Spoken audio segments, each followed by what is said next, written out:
نعبده ونصلي على رسوله الكريم اما بعد اعوذ باللہ من الشیطان الرجیم بسم اللہ الرحمن الرحیم قال اللہ تعالی فی قرآن المجید ان کنتم تحبون اللہ فاتبعونی یحببکم اللہ ویغفر لکم ذنوبکم واللہ غفور رحیم۔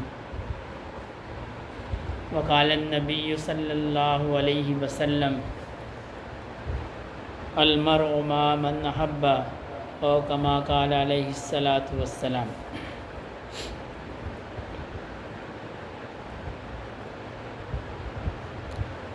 نبی کریم صلی اللہ علیہ وسلم کی ذات اقدس سے اللہ پاک نے دو طرح کے علوم کو جاری فرمایا، ایک ہے علم نبوت اور دوسرا ہے نور نبوت۔ علم نبوت حضرات صحابہ سے ہوتا ہوا حضرات علماء کی برکت سے ہم تک پہنچا۔ اللہ پاک حضرات علماء کی قبر و قبور پر کروڑوں رحمتوں کا نزول فرمائے، نبی کریم صلی اللہ علیہ وسلم کی ایک ایک ادا، ایک ایک بات، ایک ایک فرمان، کوئی چیز ایسی نہیں ہے جو امت تک نہ پہنچی۔ ہر چھوٹی بڑی بات آج ہم تک پہنچ گئی، اور یہ دین اتنی آسانی سے ہم تک نہیں پہنچا جیسا ہم سمجھتے ہیں۔ الحمدللہ اللہ پاک نے ہمیں مسلمانوں کے گھر میں پیدا فرمایا ہے، مسلمانوں کے ملک میں پیدا فرمایا ہے۔ ہم اپنی آزادی سے مدرسے میں جا سکتے ہیں، مسجد میں جا سکتے ہیں، تو ہم شاید یہ سمجھتے ہیں کہ یہ دین بھی ہم تک اتنی ہی آسانی سے پہنچ گیا۔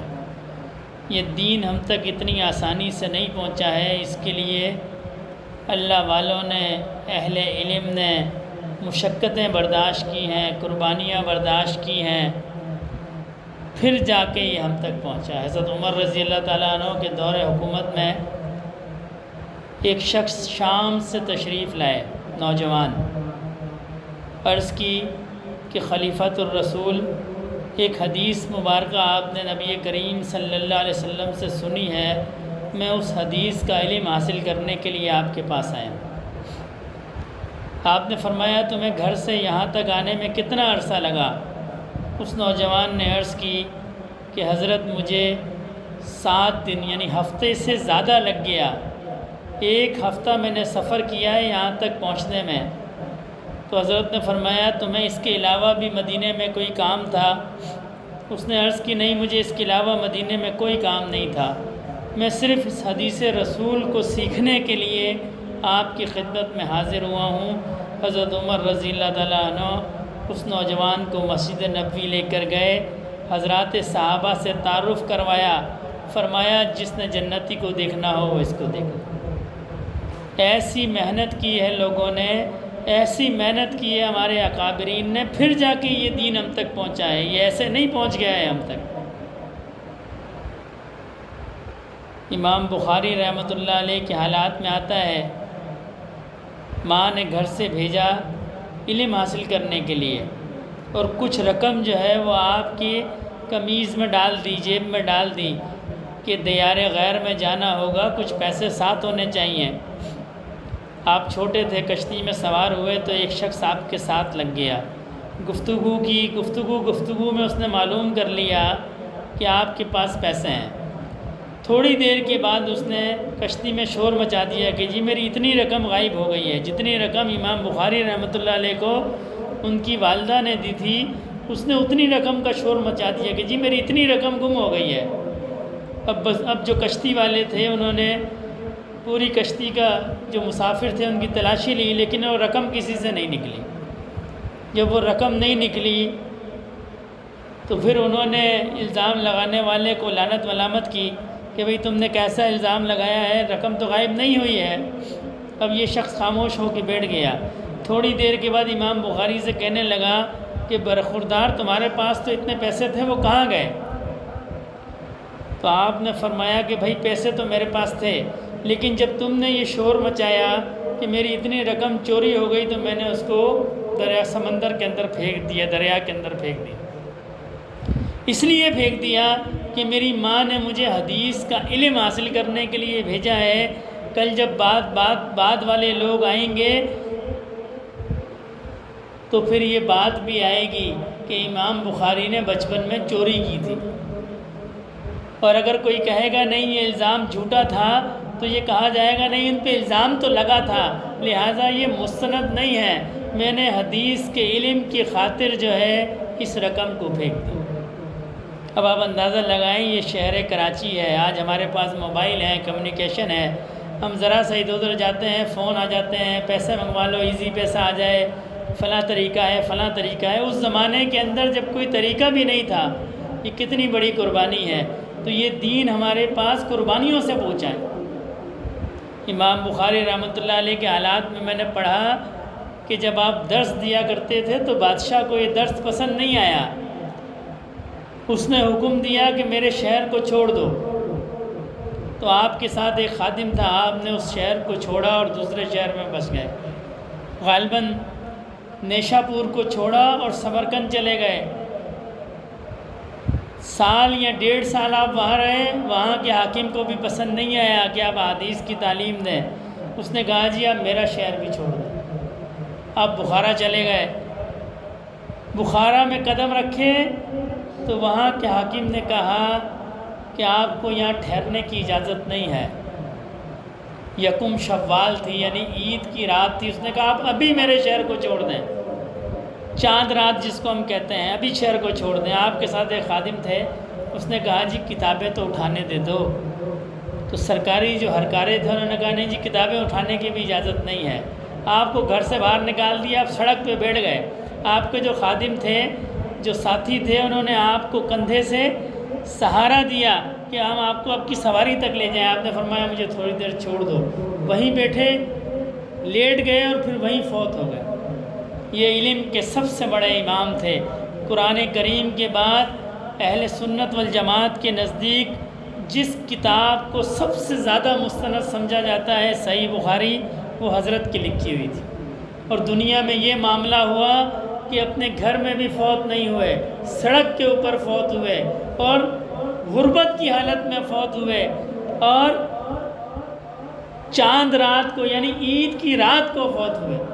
یہ دین ہم تک ایسے نہیں پہنچ گیا ہے، یہ دین ہم تک قربانیوں کے ساتھ پہنچا ہے۔ جو بچے بچیاں دین کو حاصل کر رہے ہیں، جو اساتذہ دین کو پڑھا رہے ہیں، وہ یہ دیکھیں کہ جی ہم کس چیز کی تعلیم دے رہے ہیں، یہ ہم تک آسانی سے نہیں پہنچی ہے، اور یہ ایسی تعلیم ہے، یہ ایسا نور ہے، یہ ہمیں اللہ نے مشاہدہ نہیں دیا۔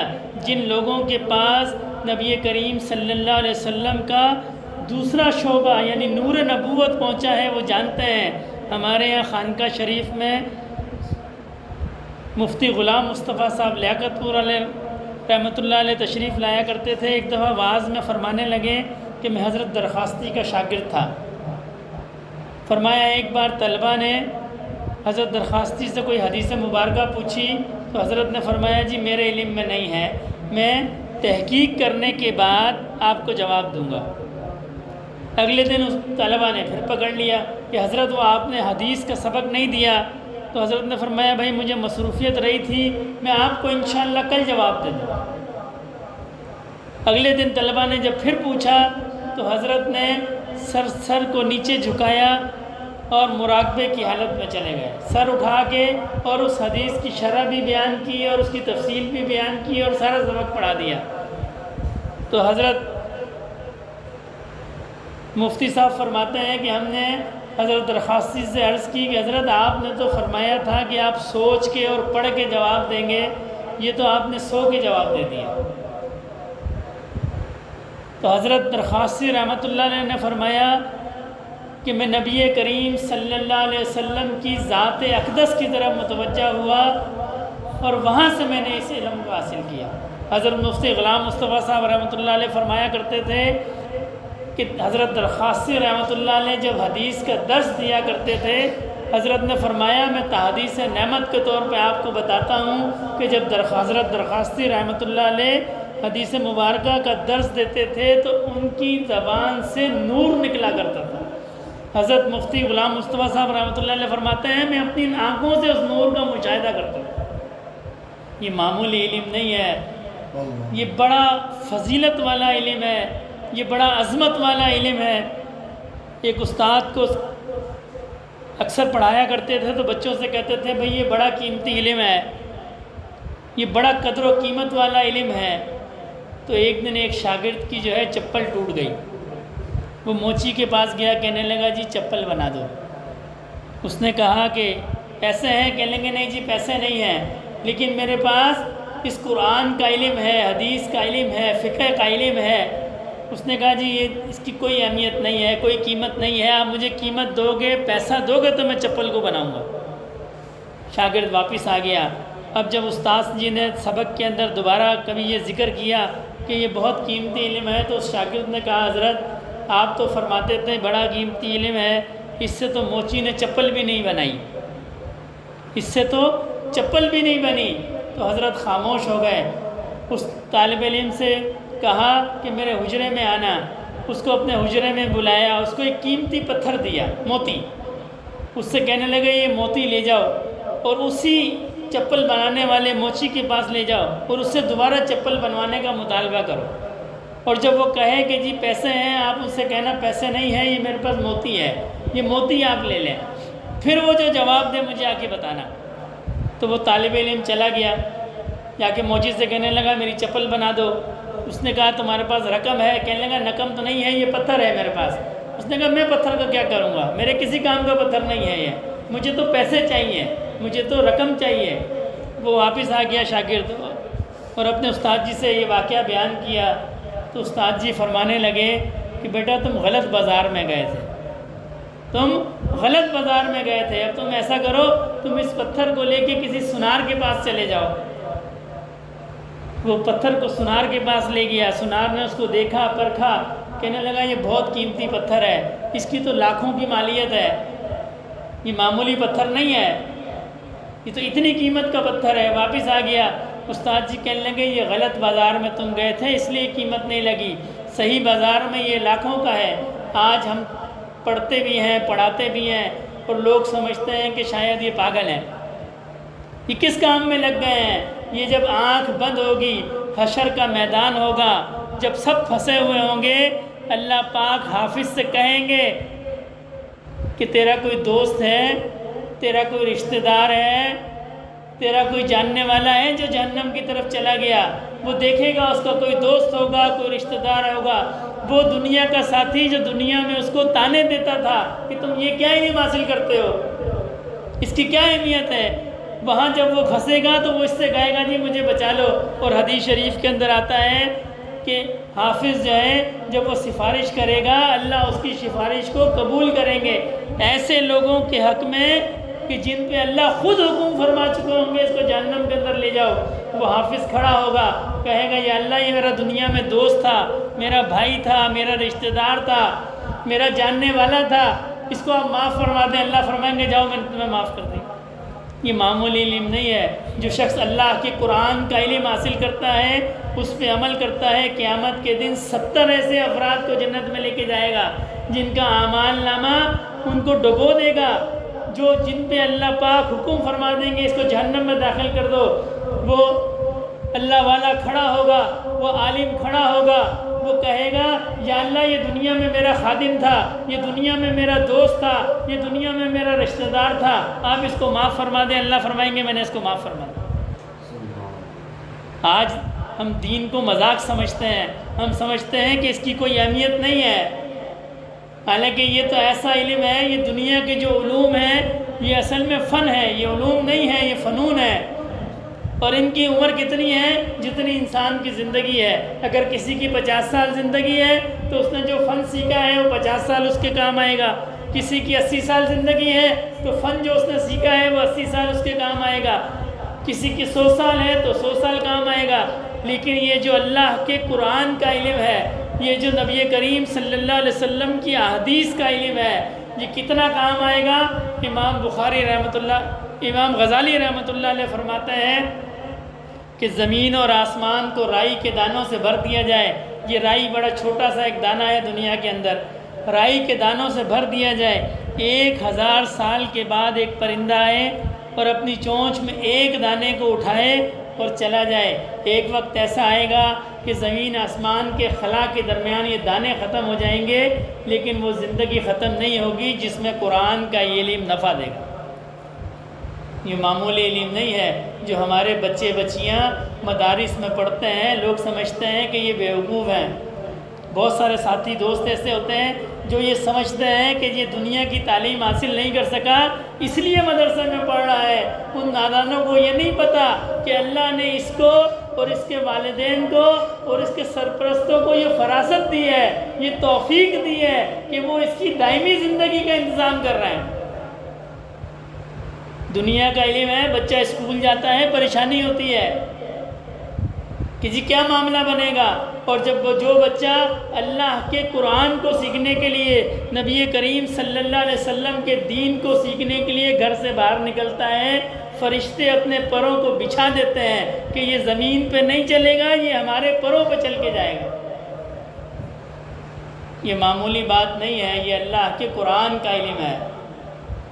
مجھے ایک معتبر ساتھی نے بتایا کہ 2008 میں غالباً زلزلہ آیا تھا یہ کشمیر کے اندر. تو فرمانے لگے کہ اتنا شدید بارش اور اتنی شدید یعنی زلزلہ اور طوفان تھا کہ جو فوجی ہیلی کاپٹر تھے وہ اتر نہیں سکتے تھے. پھر انہوں نے جو تبلیغی جماعت کے اس وقت امیر تھے حاجی صاحب رحمۃ اللہ علیہ، ان سے عرض کی کہ آپ جو ہے وہ طلبہ ہمیں مہیا کریں. تو حضرت نے جو رائے گنج کے مدرسے کے طلبہ تھے وہ ان کے ساتھ دیے، تو وہ ہیلی کاپٹر میں بیٹھتے تھے، تو ان کی برکت کی وجہ سے وہ ہیلی کاپٹر زمین پہ اترتا. یہ معمولی علم نہیں ہے، یہ بڑا عظمت والا علم ہے. استاد کو بھی چاہیے، استانی کو بھی چاہیے شفقت سے پڑھائے، اور بچوں کو بھی چاہیے اور ان کے سرپرستوں کو بھی چاہیے توجہ سے پڑھیں، ناغہ نہیں کریں. مجھے ایک ساتھی بتانے لگے، ہمارے ایک ساتھی ہیں حافظ رمضان، فرمانے لگے ہمارے استاد جی جو تھے فوت ہو گئے، اللہ ان کو جنت نصیب فرمائے، ان کے درجات کو بلند فرمائے. فرمانے لگے کہ ہمارے اسکول میں ایک طالب علم تھا جو پڑھتا نہیں تھا. ایک استاد کی کلاس میں گیا، انہوں نے محتمم صاحب سے کہا جی میں اس کو نہیں پڑھا سکتا. وہاں سے دوسرے استاد کی کلاس میں، وہاں سے تیسرے استاد کی. فرمایا ہمارے جو استاد جی تھے جب وہ محتمم صاحب کے ساتھ میٹنگ ہوتی تھی اساتذہ کی، تو ہمارے استاد جی نے کہا یہ بچہ میرے حوالے کر دو، میں اس کو پڑھاؤں. فرمایا بچہ ان کے حوالے کر دیا، تو اس بچے نے 1.5-2 سال میں قرآن پاک حفظ کر لیا. تو جب حفظ کیا اس کی تقریب ہوتی ہے، دنیا کے جس طرح پروگرامات ہوتے ہیں اسی طرح حافظ کی بھی تقریب ہوتی ہے. عالم کی خوشی کی بات ہے، سعادت کی بات ہے. تو استاد جی سے پوچھا گیا، سارے اساتذہ جو تھے انہوں نے استاد جی کو پکڑ لیا، کہنے لگے جی یہ بچہ ہمارے پاس چلا ہی نہیں، ہم نے سختی بھی کی، نرمی بھی کی، مار بھی کی، ڈانٹ پیار بھی کیا، لیکن بچہ نہیں چلا. آپ سے کیسے چل گیا؟ فرمایا بھائی بات یہ ہے کہ میں رات کو تہجد کو اٹھتا تھا، میں اس بچے کے لیے دعا کرتا تھا یا اللہ آپ اس کو حافظ بنا. یہ جو کہتے ہیں نا استاد کا ادب جو ہے، یہ ماں باپ کے بعد سب سے زیادہ ادب استاد کا. یہ ایسے نہیں ہے، یہ استاد کی شفقت کی وجہ سے ہے، یہ استاد کی محبت کی وجہ سے ہے. جو استاد اپنے بچوں پہ توجہ بھی دے، پھر ان کے لیے دعائیں بھی کرے، یا اللہ یہ میرے بچے ہیں، آپ ان کو حافظ بنائیں، آپ ان کو عالم بنائیں. سوال ہی پیدا نہیں ہوتا کہ وہ بچہ پڑھ کے نہ نکلے، سوال ہی پیدا نہیں ہوتا. اور جو والدین اور سرپرست ہیں ان کا یہ کام ہے کہ بچے کو توجہ دیں. مجھے یہاں کے ماحول کا نہیں اندازہ، لیکن شہر کے اندر ماحول جو میری نظر سے گزرا ہے، میرا جو مشاہدہ ہے کہ اگر کسی بچے کو مدرسے میں ڈال دیا ہے تو باقی بچوں سے اس کو کم رکھتے ہیں. حالانکہ یہ زیادتی ہے، باقی بچوں سے اس کو زیادہ رکھنا چاہیے، اس لیے کہ باقی بچے آپ کی دنیا بنائیں گے یا آپ کی آخرت بنا دے گا. یہ ایسا علم حاصل کرے گا، یہ ایسا امت کے لیے نافع بنے گا. کل آپ جب چلے جائیں گے نا اس دنیا سے، جس بچے نے اللہ کا قرآن پڑھا ہوگا ہم تقریب کرتے ہیں گھر میں چھوٹی سی، یا مدرسے میں 1000 لوگ، 2000 لوگ، 5000 لوگ، اور پھر جب یہاں سے چلے جائیں گے پھر اللہ پاک بھی ایک تقریب کریں گے، وہ آدم علیہ السلام سے لے کے اور آخری انسان تک ہر انسان اس تقریب میں ہوگا، اور وہاں اس بچے کے ماں اور باپ کو بلایا جائے گا کہ بیٹھ جائیں آپ، اور پھر ایک تاج کو لایا جائے گا کہ ان کے سر پہ پہنا دو، اور روایات میں آتا ہے ایسی روشنی ہوگی کہ سمندر کی روشنی بھی نہیں ہے۔ ہم مسلمان ہیں نا، ہم کوئی نیک عمل کرتے ہیں، اللہ پاک ہمیں اس کے بدلے نیکی عنایت فرماتے ہیں، اور ہر نیکی کی ایک جزا ہے کہ جی فلاں کا جنت میں یہ مقام ہے، فلاں کا جنت میں یہ مقام ہے، فلاں کا جنت میں یہ مقام ہے۔ لیکن جو حافظ قرآن ہے اس کا جنت میں کوئی مقام نہیں ہے۔ آپ حیران ہوں گے بھی جنت میں مقام کیوں نہیں ہے؟ سب کے مقام ہے جنت میں، حافظ کے نہیں ہے۔ اس لیے کہ اللہ پاک حافظ سے فرمائیں گے الف لام میم سے شروع کرو اور مقامات پہ پڑھنا چڑھنا شروع کر دو، بس جب تم والناس پہ پہنچو گے وہ تمہارا مقام ہے، اس کا کوئی فکس مقام نہیں ہے، وہ اپنا مقام خود طے کرے گا۔ یہ ایسا عظمت والا قرآن ہے کہ اللہ نے اس کا کوئی مقام نہیں رکھا، خود طے کرے گا۔ اللہ پاک اس کو جنت میں داخل فرما کے فرمائیں گے اب پڑھنا شروع کر دو، الف لام میم سے پڑھو اور والناس پہ پہنچو گے وہ تمہارا گھر ہے۔ یہ معمولی نہیں ہے۔ تو طلباء کی بھی یہ ذمہ داری ہے، اساتذہ کی بھی ذمہ داری ہے، منتظمین کی بھی ذمہ داری ہے، یہ امت کی تیاری ہے۔ یہ قیامت تک اللہ پاک نے ہمارے ذمہ لگایا ہے۔ جو استاد بن گئے ہیں، استانیاں بن گئی ہیں، یہ بھی ایک اعزاز کی بات ہے۔ جو طلبہ ہیں یہ بھی ایک اعزاز کی بات ہے۔ یہ اللہ نے اس سلسلے کو قیامت تک پہنچانا ہے کہ کبھی آسائش ہوگی، کبھی مشکل ہوگی، کبھی تنگی ہوگی، لیکن ان حالات کے اندر دین کو اگلی نسل میں منتقل کرنا یہ بہت بڑی ذمہ داری ہے، یہ بڑا اجر کا کام ہے۔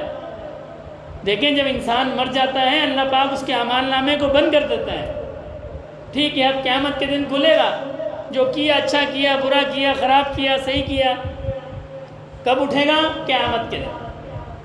لیکن 3 عمل ایسے ہیں کہ جو اللہ جاری رکھتے ہیں، اور ان میں سے ایک یہ علم نافع ہے کہ ایسا علم پہنچا دیا، خود فوت ہو گئے، شاگردوں کو حفظ کرایا، اللہ نے لمبی عمر دی یا نہیں دی، فوت ہو گئے، اب وہ شاگرد قرآن پڑھتے ہیں، ثواب آپ کے نامہ اعمال میں لکھا جاتا ہے، پھر ان کے شاگرد قرآن پڑھتے ہیں، ثواب آپ کے نامہ اعمال میں۔ آپ نے تو 10 بچوں کو پڑھایا تھا، 20 بچوں کو پڑھایا تھا، 50 بچوں کو پڑھایا تھا، 500 5000 بچوں کو پڑھایا تھا، لیکن جب یہ سلسلہ قیامت تک جائے گا تو کروڑوں اربوں بچوں کے قرآن پاک کے پڑھنے پڑھانے کا ثواب جو ہے یہ آپ کے کھاتے میں جائے گا۔ یہ کتنی بڑی جگہ پہ آپ موجود ہیں، آپ کو اندازہ ہی نہیں ہے کہ جو استاد ہیں، استانی ہیں، یہ کتنی بڑی جگہ پہ موجود ہے۔ اس کا فیض کہاں تک جائے گا؟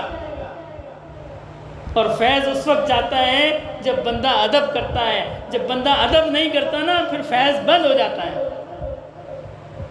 جب بندہ اللہ کے قرآن کا ادب کرتا ہے، اپنے اساتذہ کا ادب کرتا ہے، اپنے بڑوں کا ادب کرتا ہے، پھر فیض جاری رہتا ہے۔ جو ادب نہیں کرتا اس کا فیض بند ہو جاتا ہے۔ تو اتنی محنت کے بعد بھی اگر فیض جاری نہ رہے تو یہ بدنصیبی کی علامت ہے۔ اس قرآن کا ادب کریں، اپنے اساتذہ کا ادب کریں، اپنے بڑوں کا ادب کریں، اس ادب کی وجہ سے فیض جاری ہوتا ہے۔ شاہ عبد القادر جیلانی رحمۃ اللہ علیہ بہت بڑے بزرگ ہیں، کوئی بندہ ایسا نہیں ہوگا مسلمان جو حضرت کے نام سے واقف نہ ہو، ایسی اللہ نے ان کو قبولیت فرمائی ہے۔ آپ مدرسے میں پڑھا کرتے تھے، کسی نے کہا شہر میں ایک بزرگ آئے ہیں، ان کی زیارت کے لیے چلتے ہیں۔ آپ چلے گئے، 2 ساتھی آپ کے ساتھ اور بھی تھے۔ آپ مسجد کے اندر داخل ہوئے تو وہ حضرت سامنے تشریف فرما تھے۔ حضرت نے دیکھا، ان کے ایک ساتھی کو کہا تم اس نیت سے آئے ہو کہ ان کے پاس علم ہے کہ نہیں ہے، میں یہ تحقیق کروں گا، ان سے سوال پوچھوں گا، اور اگر ان کو علم نہ ہوا تو میں ان کو ذلیل کروں گا۔ فرمایا تم مرتد ہو کے مرو گے۔ دوسرے سے فرمانے لگے تم اس نیت سے آئے ہو کہ میں دیکھتا ہوں کہ یہ کچھ علم رکھتے بھی ہیں کہ نہیں رکھتے۔ تحقیق کر لوں گا علم رکھتے بھی ہیں کہ نہیں رکھتے. فرمایا دنیا تمہارے کان تک پہنچ جائے گی. اور تیسرے حضرت شاہ عبد القادر جیلانی رحمۃ اللہ علیہ تھے, ان سے فرمایا تم اس نیت سے آئے ہو کہ یہ اللہ والے ہیں, میں ان کی صحبت میں بیٹھتا ہوں, کچھ فیض حاصل کرتا ہوں. فرمایا اللہ تمہیں ایسا مقام دیں گے کہ تم ممبر پہ کھڑے ہو کے کہو گے کہ میرا جو قدم ہے یہ اولیاء کی گردن کے اوپر ہے. اللہ جس کو حضرت نے فرمایا تھا تم مرتد بنو گے. اب تینوں طالب علم تھے, کم عمری کا زمانہ تھا, پڑھ گئے تینوں, عالم بن گئے, مفتی بن گئے. تو ایک جو ہے وہ مناظرے کیا کرتا تھا عیسائیوں سے. اس مناظرے کے دوران اس کی کسی پہ نظر پڑ گئی, اس کے باپ سے کہنے لگا میری اس سے شادی کر دو. اس نے کہا جی عیسائی ہو جاؤ. عیسائی ہو گیا, مرتد ہو گیا. اور جو دوسرا تھا وہ بھی بڑا ذہین تھا, بڑا اس کا نام پیدا ہوا. تو وقت کے بادشاہ نے کہا اس کو تو میرا قاضی ہونا چاہیے, اتنا اہل علم آدمی جو ہے یہ میرا قاضی ہونا چاہیے. اور آپ جانتے ہیں کہ جو سرکار کے معاملات میں پڑ جاتا ہے وہ پھنس ہی جاتا ہے, وہ پھنس جاتا ہے کہیں نہ کہیں.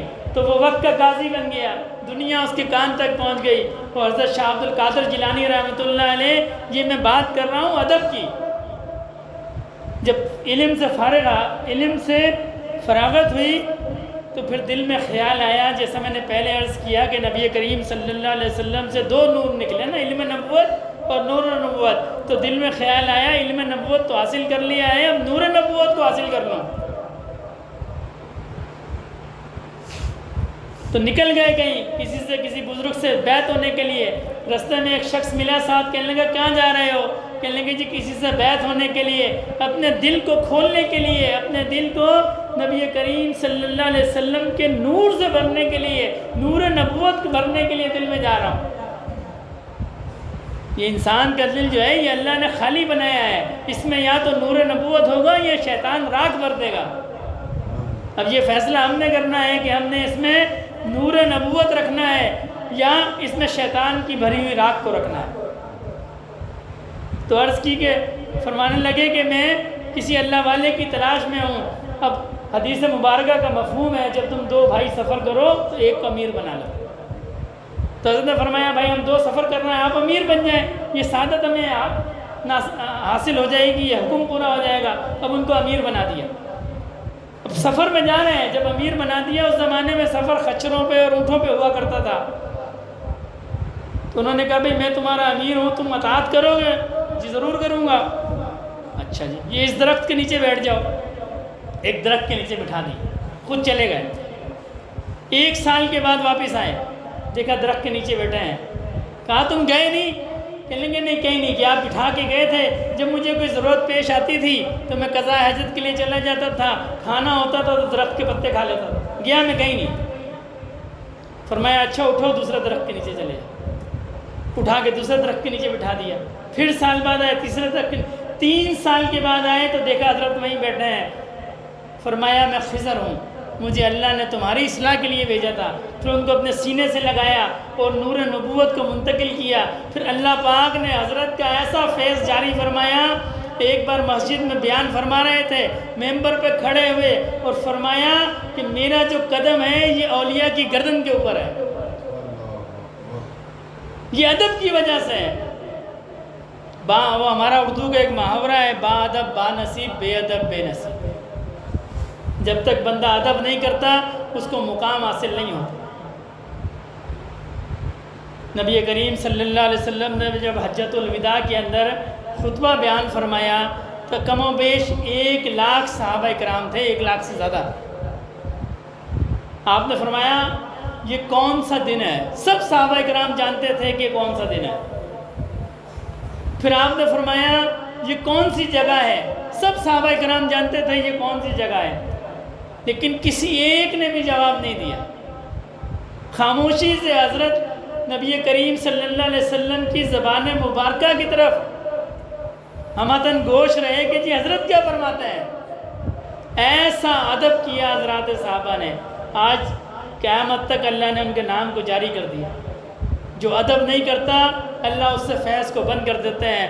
دعا فرمائے اللہ پاک ہمیں اکابرین کے بڑوں کے، اپنے اساتذہ کے، اپنے والدین کا ادب کرنے کی توفیق عطا فرمائیں۔ تھوڑی دیر ہم اللہ کا ذکر کریں گے۔ اس کا طریقہ یہ ہے کہ لائٹ وغیرہ بند کر دیں، سر کو جھکا لیں، چہرے کو ڈھانپ لیں، اپنی توجہ دل کی طرف اور دل کی توجہ اللہ رب العزت کی ذات کی طرف، اس گمان کے ساتھ بیٹھیں کہ اللہ کی محبت اور رحمت میرے دل کے اندر آ رہی ہے۔ جب اللہ کی محبت اور رحمت دل کے اندر آتی ہے تو دل روشن ہو جاتا ہے۔ آج ہم سے کئی برائیاں ایسی ہیں جو نہیں چھوٹتی ہیں، ہم کوشش کرتے ہیں نہیں چھوٹتی ہیں، اس لیے کہ ہمارے دل کے اندر اللہ کی محبت اور رحمت نہیں ہے۔ جس دل کے اندر اللہ کی محبت پیدا ہو جاتی ہے، اللہ پاک نے زندگی دی تو انشاءاللہ اس موضوع پہ پھر بیان ہوگا کبھی۔ مختصراً یہ کہ جب دل میں اللہ کی محبت پیدا ہو جاتی ہے پھر اللہ کے حکم پہ چلنا آسان ہو جاتا ہے۔ اور یہ جو مراقبہ ہے، یہ جو اللہ کا ذکر ہے، یہ اس کی ایک مشق ہے، اللہ کو یاد کرنے کی، اللہ سے محبت کرنے کی۔ تو جتنی دیر بھی یہ مراقبہ ہو، 5 منٹ، 10 منٹ، 20 منٹ، کوشش یہ کرنی ہے کہ آنکھوں کو بند کر لیں، سر کو جھکا لیں، اپنی پوری توجہ اپنے دل کی طرف رکھیں اور دل کی توجہ اللہ رب العزت کی ذات کی طرف رکھیں۔ اس گمان کے ساتھ بیٹھیں کہ اللہ کی محبت اور رحمت میرے دل کے اندر آ رہی ہے، اور اللہ کی محبت اور رحمت دل کے اندر آتی ہے تو دل روشن ہو جاتا ہے۔ یہ تسبیح چلائی جائے گی، نہ فرض ہے، نہ واجب ہے، نہ سنت ہے، نہ چلانے کا کوئی ثواب ہے اور نہ چلانے کا کوئی گناہ ہے۔ یہ صرف ایک طریقہ ہے بزرگوں کا، اس طریقے سے خیالات بھٹکتے نہیں ہیں، تسبیح کی آواز پہ یکسو رہتا ہے۔ تو تسبیح کی آواز پہ یہ تصور رکھنا ہے کہ یہ تسبیح کی ٹک ٹک نہیں ہے، یہ میرے دل کی دھڑکن ہے اور یہ کر رہی ہے اللہ اللہ اللہ۔ ذکر جو ہے یہ زبان سے نہیں کرنا ہے، یہ دل سے کرنا ہے، دل میں اللہ کو یاد کرنا ہے۔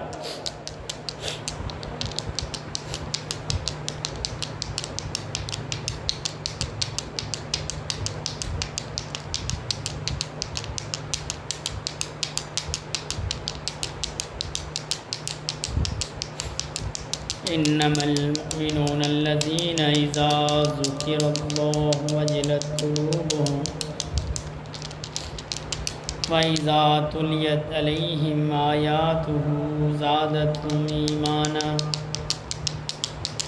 وَعَلَىٰ رَبِّهِمْ يَتَوَكَّلُونَ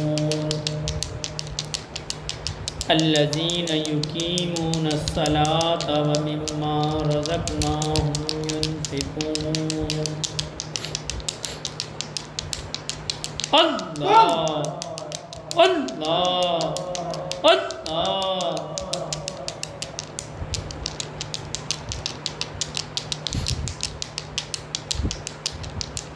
زندگی آمد برائے بندگی، زندگی بے بندگی شرمندگی۔ اللہ اللہ اللہ۔ نہ دنیا سے نہ دولت سے نہ گھر آباد کرنے سے، نہ دنیا سے نہ دولت سے نہ گھر آباد کرنے سے سکون دل کو ہوتا ہے اللہ کو یاد کرنے سے۔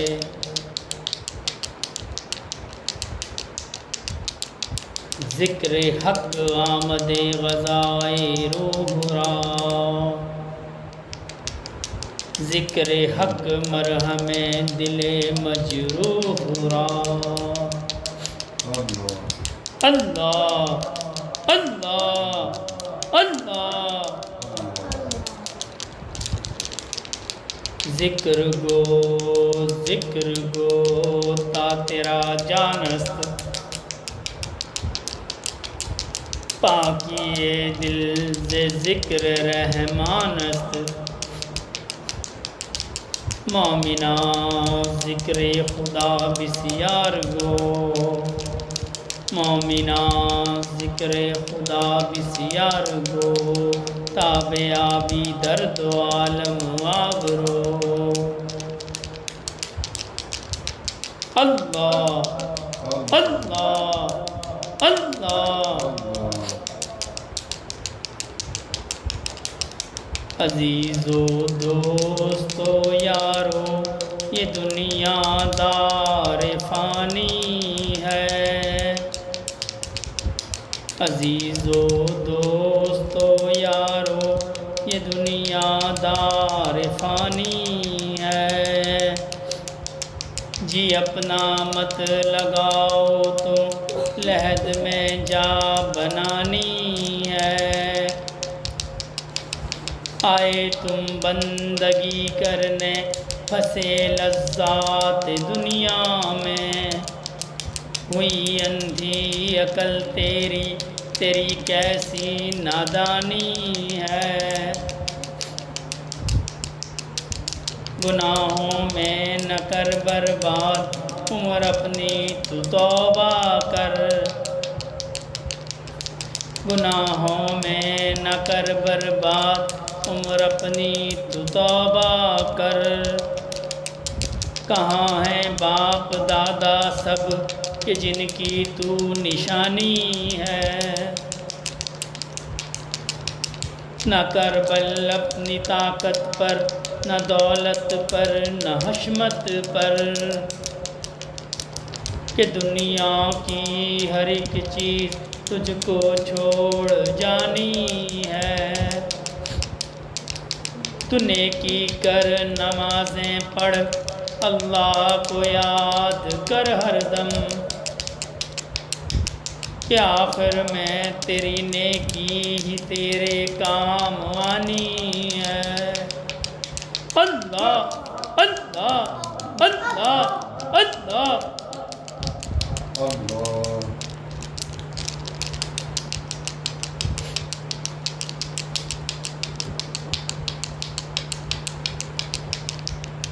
اللہ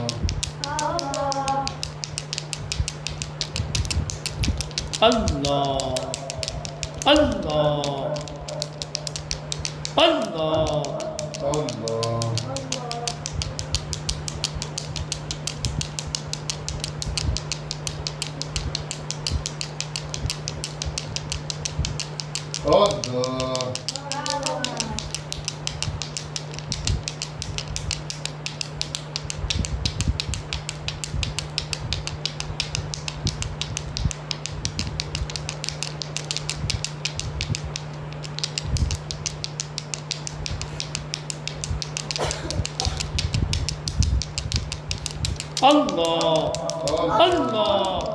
اللہ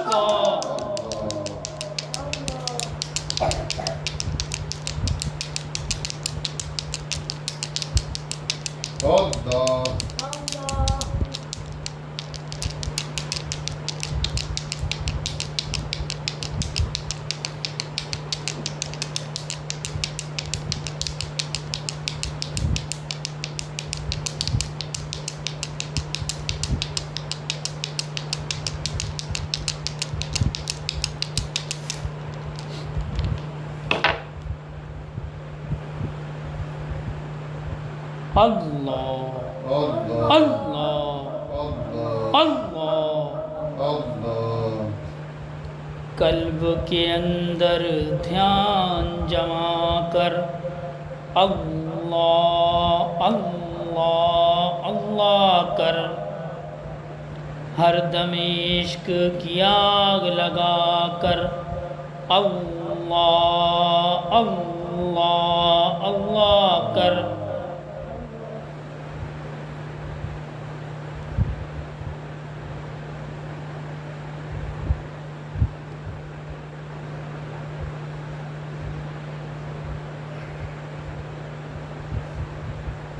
اللہ اللہ اللہ۔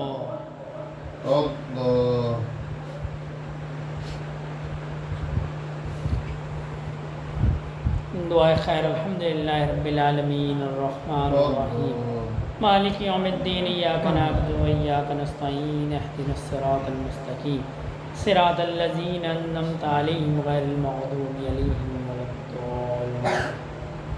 ربنا ظلمنا انفسنا وان لم تغفر لنا وترحمنا لنكونن من الخاسرين ربنا لا تؤاخذنا ان نسينا واخطانا ربنا ولا تحمل علينا إصرا كما حملته على الذين من قبلنا ربنا ولا تحملنا ما لا طاقة لنا به واعف عنا واغفر لنا وارحمنا أنت مولانا فانصرنا على القوم الكافرين ربنا لا تزغ قلوبنا بعد إذ هديتنا وهب لنا من لدنك رحمة إنك أنت الوهاب ربنا هب لنا من أزواجنا وذرياتنا قرة أعين واجعلنا للمتقين إماما ربنا آتنا في الدنيا حسنة وفي الآخرة حسنة وقنا عذاب النار اللهم إنا على ذكرك وشكرك وحسن عبادتك اللهم إنك عفو تحب العفو فاعف عنا اللهم حاسبني حسابا يسيرا اللهم حاسبني حسابا يسيرا اللهم حاسبني حسابا يسيرا اللهم اغفر لنا قبل الموت وارحمنا عند الموت ولا تعذبنا بعد الموت ولا تحاسبنا يوم القيامة إنك على كل شيء قدیر یا اللہ پاک رضا والی زندگی عنایت فرمائیے رضا کی حالت میں موت عطا فرمائیے یا اللہ پاک ہم سے جو گناہ ہو گئے اعلانیہ ہوں یا خفیہ ہوں بڑے ہوں یا چھوٹے ہوں ظاہری ہوں یا باطنی ہوں یا اللہ پاک اپنی رحمت سے ہمارے تمام گناہوں کو معاف فرمائیے یا اللہ پاک نبی کریم صلی اللہ علیہ وسلم کے دین پہ چلنے کی توفیق عطا فرمائیے یا اللہ پاک ہم پر رحمت کی نگاہ فرمائیے یا اللہ پاک روز محشر نبی کریم صلی اللہ علیہ وسلم کے دست اقدس سے حوض کوثر کا پیالہ نصیب فرمائیے یا اللہ پاک حج بیت اللہ نصیب فرمائیے نبی کریم صلی اللہ علیہ وسلم کے روزے کی زیارت نصیب فرمائیے یا اللہ پاک جو بیمار ہیں ان کو صحت عطا فرمائیے جو تنگ دست ہیں ان کی تنگ دستی کو دور فرمائیے جو قرض میں مبتلا ہیں غیب کے خزانوں سے ان کا قرض ادا فرمائیے یا اللہ پاک جو اولاد کی نعمت سے محروم ہیں نیک صالح اولاد عطا فرمائیے یا اللہ پاک جو اولاد نرینہ کی نعمت سے محروم ہیں نیک صالح وارث عطا فرمائیے یا اللہ پاک جن کی اولاد فرما بردار نہیں اپنے فضل سے ان کو فرما بردار بنائیے یا اللہ پاک ہمارے جو بڑے اس دنیا سے چلے گئے ان کی قبور کو جنت کے باغوں میں سے باغ بنائیے جو حیات ہیں ہمیں ان کی خدمت کرنے کی توفیق عطا فرمائیے یا اللہ پاک جہاں جہاں بھی دین کا کام ہو رہا ہے یا اللہ پاک اس کو قبول فرمائیے اس میں برکتیں عطا فرمائیے یا اللہ پاک ہماری مساجد کی حفاظت فرمائیے ہمارے مدارس کی حفاظت فرمائیے ہماری خانقاہوں کی حفاظت فرمائیے ہمارے تبلیغی مراکز کی حفاظت فرمائیے یا اللہ پاک جہاں جہاں بھی امت مظلومیت کی زندگی گزار رہی ہے یا اللہ پاک غیب سے ان کی نصرت فرمائیے خصوصاً فلسطین کے مسلمانوں پر رحم فرمائیے ان کے شہداء کی شہادتوں کو قبول فرمائیے ان کے زخمیوں کو صحت فرمائیے یا اللہ پاک نبی کریم صلی اللہ علیہ وسلم کی امت پریشان ہے یا اللہ پاک ہم سب پر رحم فرمائیے یا اللہ پاک ہم سب پہ کرم فرمائیے یا اللہ پاک حاضرین مجلس کی ہر قسم کی جائز اور شرعی حاجات کو پورا فرمائیے یا اللہ پاک آپ کے بندے بندیاں آپ کی یاد کے لیے جمع ہوئے یا اللہ پاک ہم سب کے قلوب کو اپنی یاد سے منور فرمائیے یا اللہ پاک آپ کا کوئی نیک بندہ ہوگا جس کی آمین آپ کو پسند ہوگی یا اللہ پاک اس آمین کی برکت سے ہماری دعاؤں کو قبول فرمائیے اللہم صلی علی سیدنا مولانا محمد صلاۃ تنجینا بہا من جمیع الاحوال والآفات وتکزیلنا بہا جمیع الحاجات وتطہرنا بہا من جمیع السیئات وترفعنا بہا عندک اعلی الدرجات وتبلغنا بہا اقصى الغایات من جمیع الخیرات فی الحیات وبعد الممات انک علی کل شیء قدیر سبحان ربک رب العزت عما یصفون وسلام علی المرسلین والحمد للہ رب العالمین آمین برحمتک یا ارحم الراحمین آمین یا رب